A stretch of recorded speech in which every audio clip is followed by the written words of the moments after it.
This is Ball State University, a Midwestern institution that houses almost 15,000 students. It's typical of many universities across the country, but with one exception. They've decided that someone needs to take an interest in those students who come to college only marginally prepared.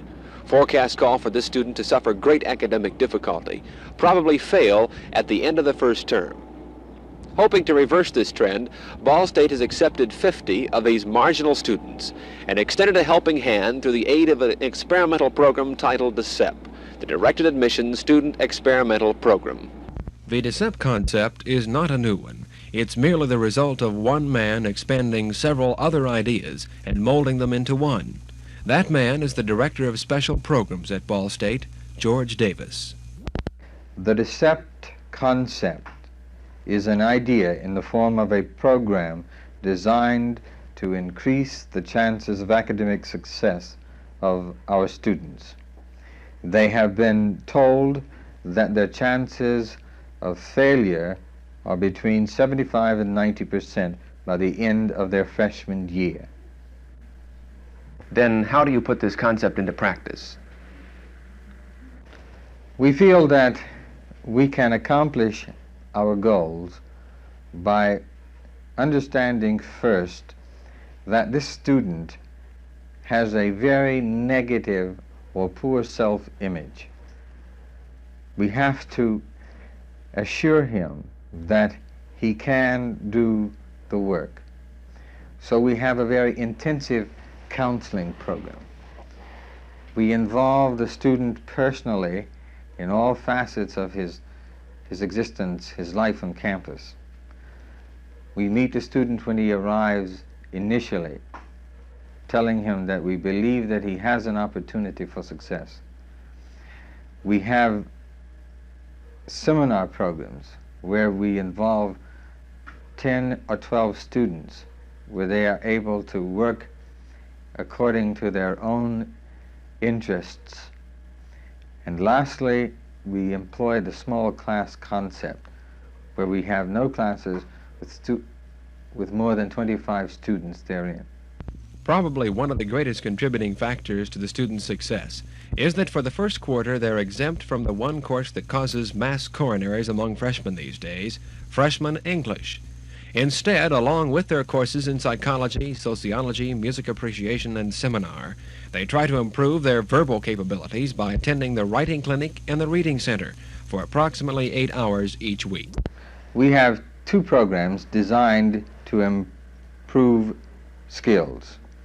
The first program is a reading clinic. It has three major objectives. One, to improve reading in the areas of rate, comprehension, and vocabulary. Second, we work on general study skills in the area of note-taking and listening. Thirdly, we have a concern for aiding each student to reach his own potential. We have a second program we call the Writing Clinic. The Writing Clinic is a program involving tutors on a one-to-one basis, which has as its major objective the improvement of writing, the ultimate goal of aiding the student in expressing himself adequately in the written medium. Like George Davis, the students are enthusiastic about the program. They found in themselves a sense of self-confidence they never knew was there, as expressed by Rhonda Crabtree of Tipton and Jesse Stewart of Muncie. Rhonda, can you tell me, when you first came to Ball State, what problems did you come with? I was really scared when I came to school. I had talked to students back home. Some had made it and some had flunked out, and I just knew that this would be me the next quarter. You know, I'd be back home telling students about me flunking out. I was scared that I wouldn't fit in with the student body, and I was afraid to meet my roommate, but most of all, I think I was nervous about my grades. I didn't know if I'd be able to make it. I knew I was going to try with all my might, but I didn't know if I'd be able to make it or not. And I was thinking that if I did flunk out, I'd be so embarrassed to go back home, and I'd feel like I let my parents down, and just everybody would be talking about me when I went back home, and I was scared to death. Now that you've been on the program for one quarter, how has your attitude changed? Have things improved for you? Yes, I feel real secure here. I feel like I belong. I know a few more people now, and I'm not so worried about my grades now that I made them this quarter. I feel like, you know, I can do it. I just have a feeling that I could just do anything. I can lick any subject. When they arrive on campus, I tell them that in spite of what the university has said about 75 to 90% of them flunking out at the end of their freshman year, that I believe each of them can succeed after 4 years of work. Classes have helped me the most because it goes back to high school again. And we had small classes in high school, and you always got to know each other in the classes.